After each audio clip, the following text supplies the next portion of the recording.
हमारी एक कहावत है, हमारे यहाँ देसी कहावत है, चलनी टूप बोले सो बोले, चलनी भी बोले जिसमें 72 छेद।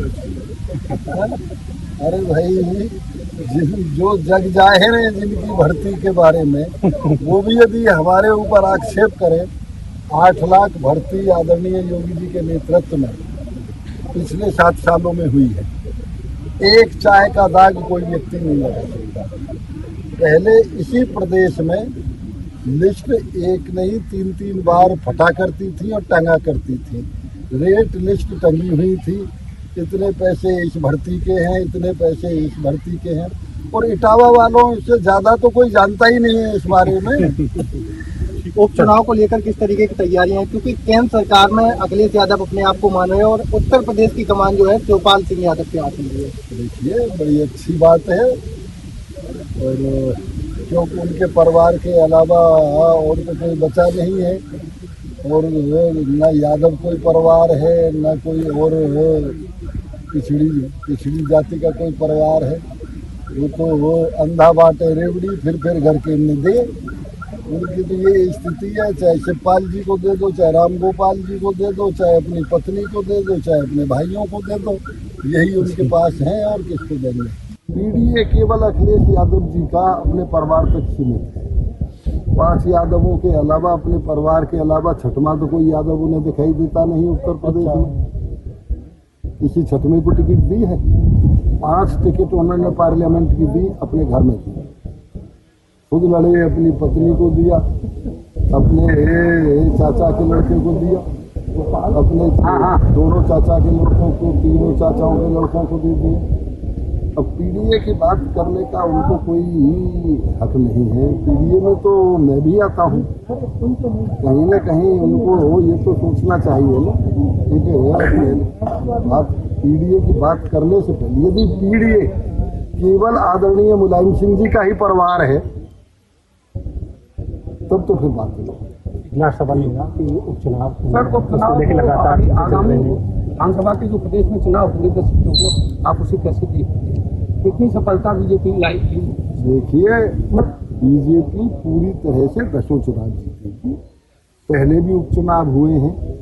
रामपुर में कभी भी बीजेपी का कोई इतिहास ही नहीं है देश आज़ादी के बाद में कभी जीती हो। हमने उपचुनाव रामपुर में जीते, हमने रामपुर में पार्लियामेंट असेंबली जीते, हम आजमगढ़ में उपचुनाव जीते, इसलिए उपचुनाव हर हालत में हम जीते हैं, इसमें कोई शक नहीं।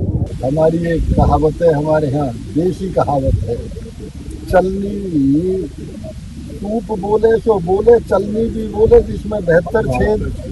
है?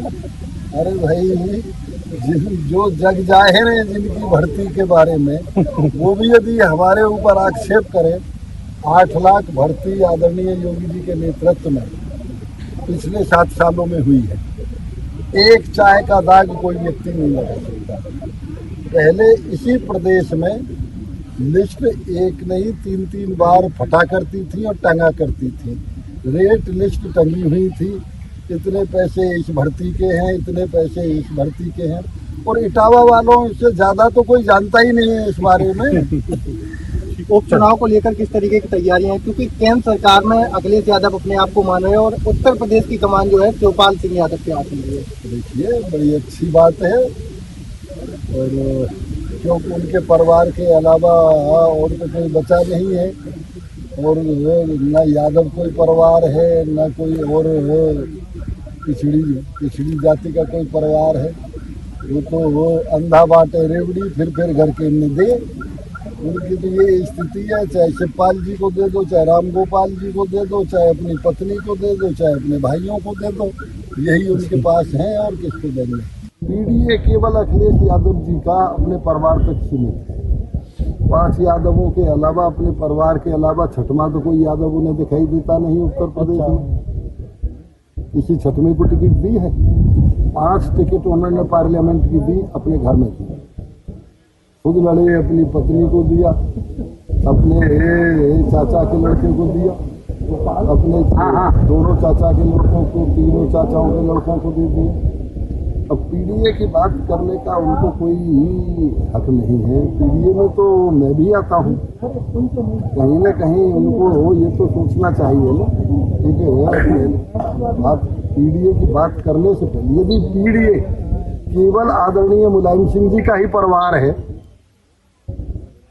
तब तो फिर बात नहीं। लास्ट सवाल होगा कि उपचुनाव सर उपचुनाव लेकर लगातार चीजें चल आगामी रही हैं। विधानसभा के जो प्रदेश में चुनाव होंगे 10 सीटों को, आप उसे कैसे देखते हैं?